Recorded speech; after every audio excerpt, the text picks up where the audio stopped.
With the release of Black Ops 7 on the horizon and the fact that, at least for Ashes of the Damned, we are remaining in Liberty Falls somewhat with the fallen Janus Towers, which obviously is especially interesting considering that the Warden, the Great Voice Cowboy, the main villain that takes the essence of the cruise, also takes Ava Jansen at the ending of Modern Warfare Zombies from the mirror from within Richtofen's haunted mansion, Colton Hall. So we are still very much linked to the area. Because of this, I wanted to go back a few months, back to Shattered Vale, to a topic that's been on my mind ever since the map came out. Just what is the Serpent Mound, and could this be vital connective tissue to the Chaos storyline that we've been missing?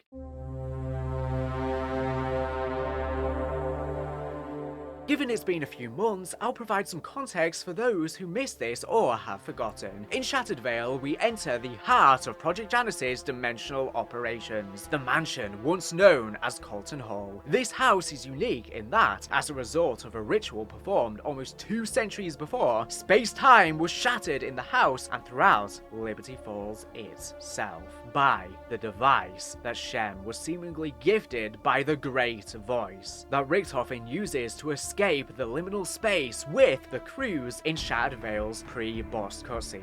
Josiah Shem was an eccentric, sadistic cult leader who, along with his followers, noted that a patch of land in Liberty Falls held sacred to indigenous Americans present there was a place of great and primal power. He and his followers forced the natives from their land in a bloody attack, seizing the so-called Serpent Mound and beginning to build a grand house atop it. Chief of Security, John Blanchard. Inspected construction today. Project's really coming together, but I keep thinking about how my granddad wouldn't take me to Fort Washita when I was a kid. I wanted to do their bullshit ghost tour for Halloween. Sounded like dumb fun. Sorry, Johnny, that place is bad medicine. Granddad actually used those words, and he meant it. Now I'm starting to think the same thing might be true about the mansion. I'd like to believe Josiah Shem didn't know what he was doing when he had his flock build the place. If he did, then he got what he deserved. Shem's folly. Ain't that the truth? Every owner after him, captains of industry, gangsters, you name it. All their money and power couldn't save them. Shit like that doesn't just happen without other forces at work. Granddad knew that. But that's where the director wants to bunk down. And I can't talk him out of it. So my job's making sure he doesn't end up like everyone else who moved into the murder mansion. Lucky me. Shem, following the voice of the Great Voice, his Dark Lord, would perform a ritual involving a complex artifact, eating a final meal, a last supper if you will. The cult journeyed down beneath the Earth's surface to the heart of the Serpent Mound, a natural cave with a variety of statues, including one colossal figure at the center, the titular Serpent. Invoking his god, Shem conducted the ritual, only to realize he had been tricked, for it appeared that the Great Voice's true intent all along was to break time at this point. I'll play the intel now. Attend me, brethren. With this sacrifice, we conclude the second rite. The glorious hour of our ascension draws nigh. We, who have toiled sore long these 40 wretched years. We, who have endured the bile, scorn, and pity of Liberty Falls.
Shem and his followers were all turned to stone and ash, mimicking the surrounding statues, where they would lie undisturbed until the events of Shattered Vale. In the decades after Shem, other equally deplorable individuals would inhabit the house, inevitably becoming trapped in the time snare accidentally created by Shem, with echoes of himself, in addition to of Fats Malloy, a mafioso, bootlegger, and of Samuel Colton, the immoral power plant owner whom the home in the modern day takes its name from.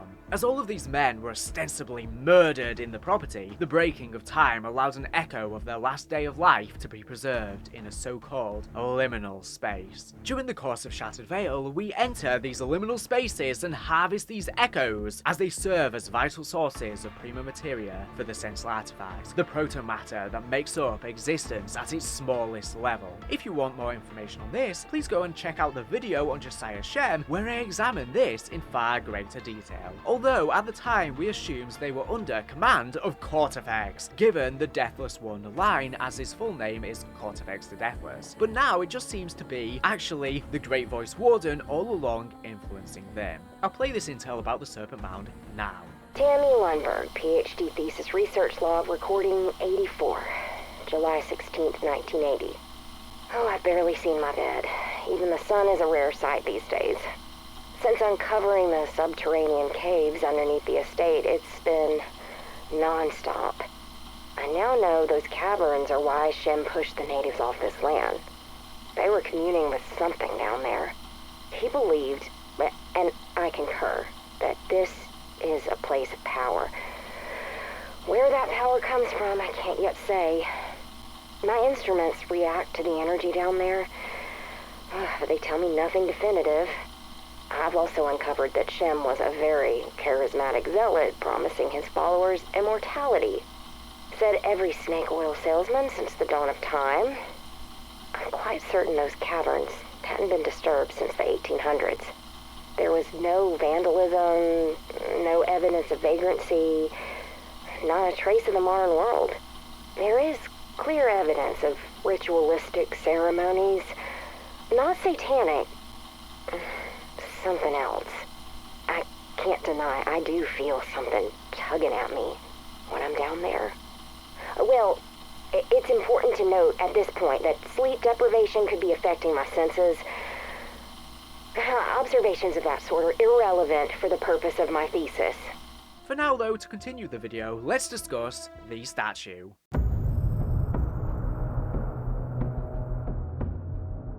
As many were quick to point out upon the map's initial release, this serpent is, in fact, an ether worm, the colossal creature we encountered several times in Modern Warfare Zombies. This makes sense in an isolated context, as around it are statues of other dark ether creatures, reminiscent of similar statues in the tomb. What is odd though is the fact that it is an ether worm. We had never seen or heard of this creature before Modern Warfare Zombies, and we obtained precious little information about it. Indeed, it was just assumed that these things were a new development in the Dark Ether, something born in the recent past, not too dissimilar to the Megaton in Black Ops Cold War. The appearance of this statue made us have to question all of this, though. While time definitely runs in a different way in the Dark Ether, legitimate time travel is still not a clear-cut subject, and we are yet to have a solid example of anything travelling backwards in time. We can speculate this may happen to Ava Jansen, we will see her in Black Ops 7 Zombies, but that is yet to be determined. We can speculate perhaps about the Sentinel artifact. Again, check out my previous video on that for more information. But that would obviously play by its own rule set, being able to bend reality itself to its will. No, for the ether worm to appear here and be the serpent that not only Shem and his cult set out to find, but the natives before them worshipped for hundreds, possibly even thousands of years, forces us to consider other options. Before we continue with the potential return of Medusa, I've got an awesome game to let you be aware of. Stay tuned. I've got to talk to you about a game that's taken over my evenings, Masks of the Void Origins. An amazing new bullet haven telekinesis roguelite that just hit Steam Early Access. It's currently 15% off until November 6th, so if you are looking for something fresh and addictive, grab it now before the sale ends. Step into the broken world of Masks of the Void, a story-rich roguelite where the fate of the night and yourself depends on the decisions you make. You're Irat, a young girl marked by mysterious energy humanity living on Boreal Island under threat from the never-ending night, a godlike being devouring everything. Guided by her adopted father, Dr. Herdeset, and a mysterious stranger, Irit unlocks the astral masks that give her telekinesis. And this isn't gentle lifting, this is throwing everything. Walls, floors, debris, enemies, the entire environment becomes your weapon. Bullet Haven gameplay where you rip the arena apart, hurl objects in every direction, and chain combos that feel unstoppable. The choices are where it shines. You decide. Empower allies and watch them grow into powerful partners who fight with you. Or go full lone wolf, taking all of the strength and becoming a force of destruction. The world reacts in real time. Allies change based on your support. Enemies adapt to how you play. The more power you consume, the more chaotic and unstable everything becomes. Even a darker future self shows up, warped by choices from previous loops. Branching decisions impact narrative and gameplay. Your story, your progression, everything becomes uniquely yours. Progression is deep and rewarding. Pick from 3 different classes, filled with random objects you find in each run, collect void gifts that completely shift your strategy, cards for active skills, shards that bring pure chaos, some help, some curse, and documents for passive upgrades. Between runs, you return to Boreal Island, upgrade your masks, evolve your gifts, and prepare for the next dive into the vortex. A storm-battered, fragmented dimension crawling with warped echoes and powerful bosses. Learn their patterns, exploit weaknesses, use telekinesis to set up traps, and push deeper towards the entity. Visually, it's dark but beautiful, with evolving pixel art that changes as your corruption grows. The soundtrack is atmospheric and gripping. Origins Infinity is already teased, showing a timeline where Irit failed and the Void won. I keep coming back, run after run. Every death teaches something new, every build feels different. So here's what to do. Check out Masters of the Void Origins on Steam right now if this sounds intriguing. Like I said, it's 15% off right now, so that's a steal. Enjoy it, leave a review, and wait for the full release. The developers are building something special, and your feedback matters. And a huge thank you to them for sponsoring this video. Hopefully I'll see you in the Void. But let's continue with the rest of the video. Enjoy.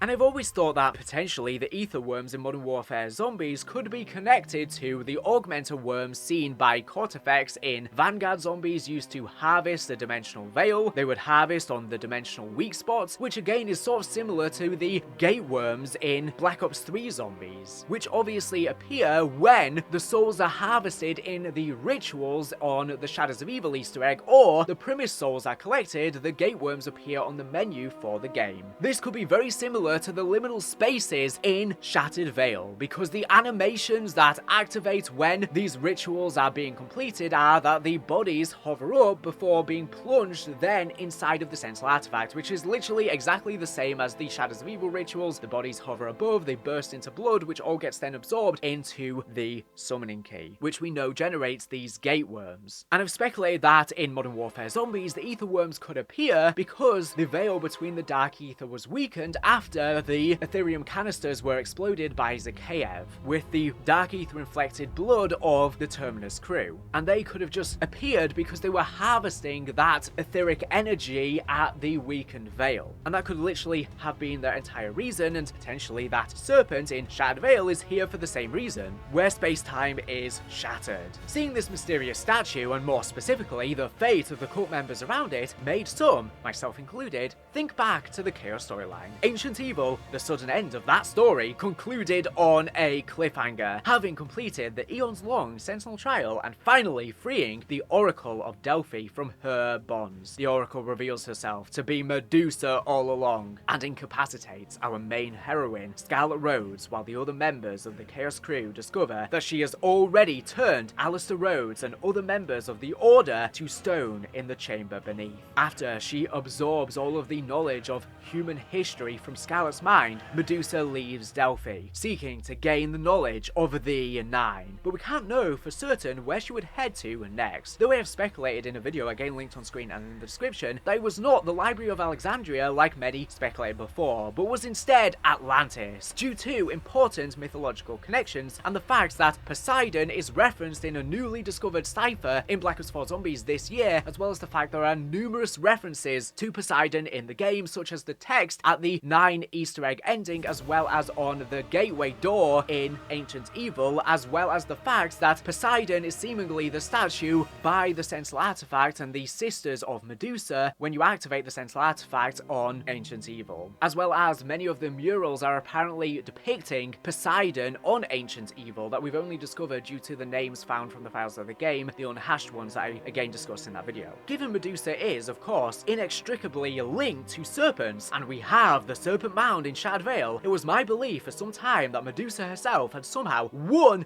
in this world. Perhaps a meta commentary on the Chaos storyline never being finished. And so we are seeing the result of that in the Serpent Mound. Perhaps eventually the Chaos crew were indeed able to best her, and the Ether Worms are related, sharing in her petrifying stone zapping abilities. After all, from the intel in Black Ops 6 zombies, it does seem like Alistair survives post the events of the Chaos storyline. Now obviously we can't say for certain how much of the Chaos storyline is canon now in the Dark Ether story, but it is my belief the entirety of the Chaos story took place, and everything is still canon, especially because in the tomb they reference specific events regarding Scarlet's birth date, etc. that are exactly the same as Chaos, and the events seem to line up perfectly leading into the storyline of Dead of the Night, which means that Trex chose very specific dates so as to not break canon. Now yes, there are minor differences that Trek have occurred, but I think that these are just sort of mistakes or just reinterpretations of the story as opposed to it all being decanonized. So it does make me wonder if the events we are seeing in Black Ops 6 Zombies are actually long after everything happened in Chaos. After some thought, however, I realized this didn't make a whole lot of sense regarding Medusa. Medusa was trapped until 1912 and was trapped sometime in the 1300s BC. Not only does the timeline not fit, with her being trapped within the Sentinel trial when Shem would have arrived, but if we make the argument that the Ether Worm is somehow some sort of power of hers given form, some sort of progeny or otherwise, we have a few difficult questions to answer about her character. Again, to reference my Atlantis video, in which I go into some very granular detail, Medusa in the Chaos storyline is very much a villain only because she herself was a victim of incredibly horrific circumstances. We don't know the exact story of her life as Trek cleverly merged the figure of the Oracle with the figure of Medusa, but we do know that she very likely would not have been able to cross the globe to America, a land that wouldn't be discovered for over 2,000 years after her time. But moreover, she wouldn't have been villainous to want to attempt anything like creating something like the Ether Worm at the time. It's only her, thousands of years, locked in the trial, forced to help Perseus who murdered her sisters, that drives her down her dark path. Even more than this, it's clear that Medusa lacks some understanding of the mythical, only gaining her mastery of PRIMA Materia after harvesting Scarlet's memories. So it's unlikely she'd even understand how to create such a being. So, case closed, right? Not quite, because while thinking of what I thought would be the closing argument, I noticed something. A detail there that I've just told you all about, but has felt innocuous for years. In Trek's mythology, they have merged the figure of Medusa and the Oracle of Delphi, sometimes known as the Pythia.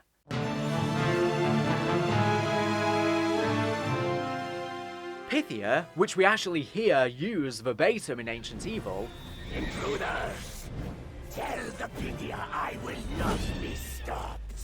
was a title used to refer to the Oracle of Delphi. It's a title steeped in mythology, so we will explore a bit of the background first. Delphi was one of the most important sites in the ancient Greek world, lasting well into Roman times even, only being destroyed in 390 AD, after the Christianization of the Roman Empire. Delphi was so important because it housed the Temple of Apollo, and even more than that, housing the literal center of the world, the Omphalos. We actually see this in Ancient Evil, being the giant egg-like stone we encounter at the Pack-a-Punch, that we end up breaking to get to Mount Olympus. In the myths, Apollo, searching for a place to build his shrine, finds Delphi, the center of the world, and sees that the people are fearful of a great beast who inhabits the land, a colossal serpent of the underworld. Apollo engages the giant serpent in combat, eventually slaying it and freeing the people, including the serpent's oracle. The land is named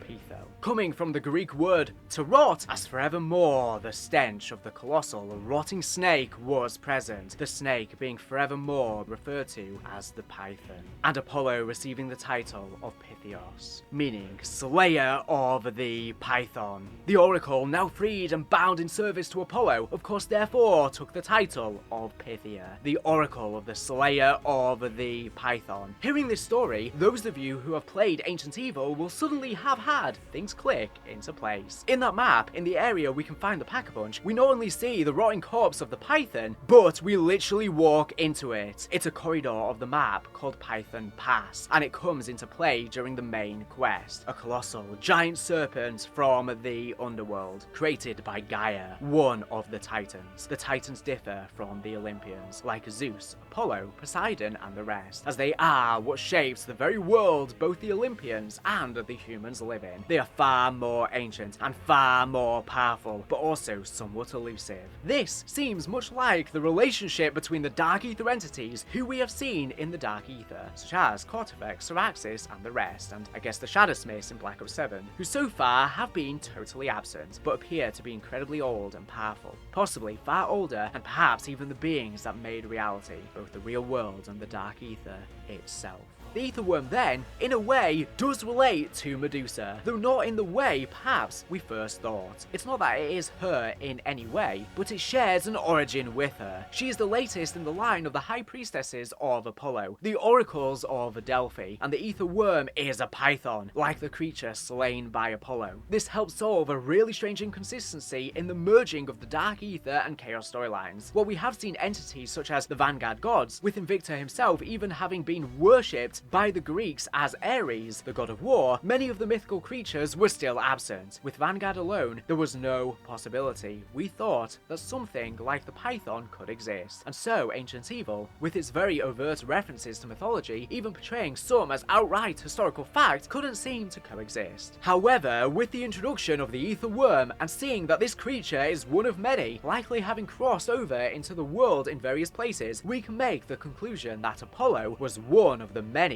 Dark Ether entities, like Invicta, perhaps even entering the world through his own artifact at some point, and naturally, he would oppose the power of the Shadowsmiths. With the statues around the Ether Worm being stone, like the powers of Medusa, we'll remember again that Treyarch merged the figures of the Pythia and Medusa's mythologies together, Python Priestess and Snake-Headed Gorgon. Obviously, there's some natural overlap anyway, what with the snakes, but given these unrelated figures are now linked in their own Chaos storyline mythology, we can imagine that there is crossover in power as well. In this light, the curse placed on Medusa makes sense too. In mythology, as I covered in my previous video, she was cursed with Athena in a situation that seems absolutely vile to a modern reader, wherein Medusa was the victim of Poseidon's unwanted advances, but Athena was unable to punish Poseidon, so instead cursed the innocent girl Medusa, along with her two sisters. In real-world mythology, the snake-headed curse was somewhat arbitrary, but Treyarch actually improved upon it in my view by making Medusa and the Oracle the same being, meaning that Athena seeks to offend Medusa by giving her part of the physical form of the beast that her patron god, Apollo, slew in ancient days. But now, with that out of the way, let's discuss a hypothetical origin for the Ether Worm, using myth and lore from the game to interpret.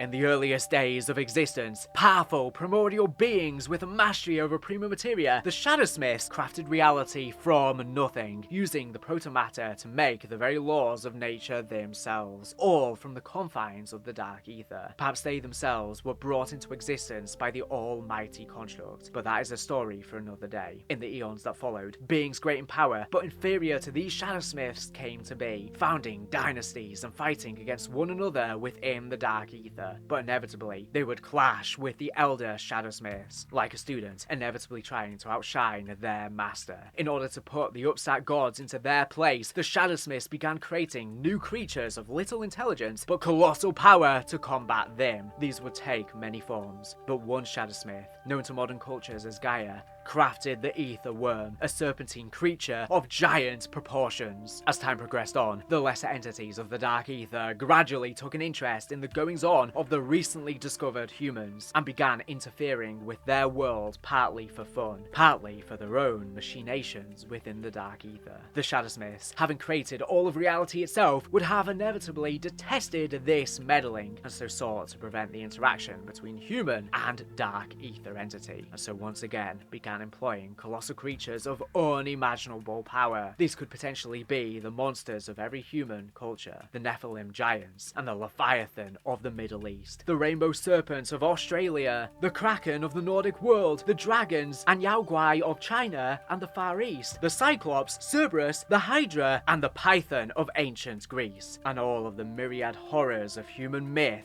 before and since. These creatures of the primordial dark ether fought gods and their human champions in the days of old, becoming recorded in myth and legend. In Greece, Apollo and his first human champion, a woman from the enslaved town of Pytho, fought and defeated the colossal Python, the woman becoming the first in a long line of oracles of Apollo, with the town becoming Delphi. In some parts of the world, however, the influence of these upstart gods was far less felt, and instead the people turned to the primordial forces of nature, the forces that truly created them, the great voice working with the Shadowsmiths in the untamed wilds of America. Long before the colonial Spanish and British would arrive, the natives in the East would build a sacred shrine to an avatar of their primordial god. To them, the ether worm wasn't a creature to be feared, but instead one to be respected. Eventually, however, they would be pushed out by Josiah Shem, and the rest we all know too well. This is of course a story, but perhaps there's a grain of truth in here.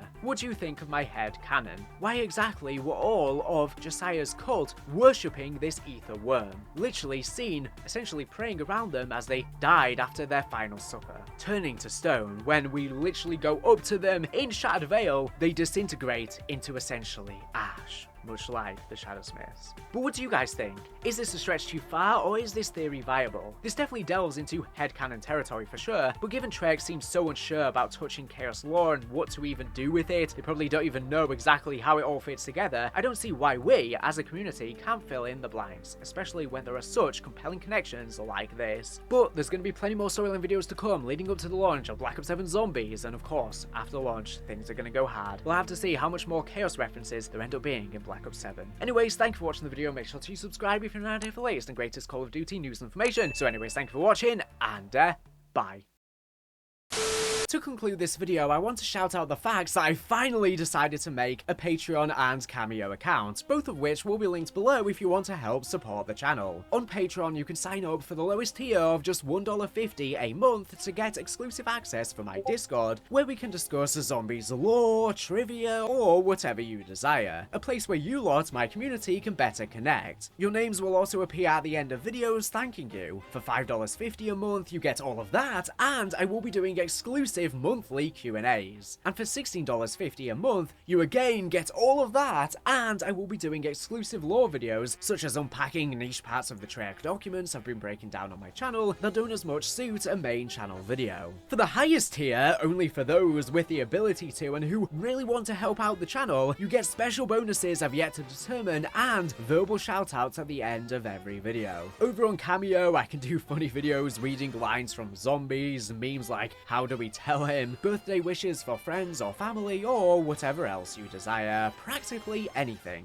Of course, none of this is necessary, just watching and enjoying the videos helps me immensely and I greatly appreciate it. However, I think it's about time I start setting up additional revenue streams because Zombies' popularity is tumultuous and always goes through ups and downs. As I'm sure you've lately seen on the channel, viewership is down a lot. We go through big highs when new games release, but then during these drought periods, I need more income stability so I don't have to worry as much about it and I can focus more on improving the quality of the content. My highest quality videos are not always the ones that best please YouTube algorithms, so instead, this way I can produce my best work knowing I don't have to think as much about how well the content's going to perform. So if you'd like to support me on Patreon for exclusive content or would like a simple Cameo message, you can do so to further support me via the links below, but only if you can afford it and you actually want to help me. Don't feel like you are forced to, don't worry, I'll survive. It would just help relieve some of the pressure during inconsistent periods on the channel so I don't have to solely rely on AdSense revenue and still maintain the sheer quantity and quality of content that I put out. Obviously I pump out literally a boatload of content and some of these are absolutely crazy projects over hour-long videos, so it's a lot on my plate, especially when these videos don't perform particularly well. And I've not been doing many sponsorships lately to help supplement revenue either, so it would greatly help. Thank you for any generous person once again who does kindly support the channel. It means the absolute world and will really help keep this boat afloat.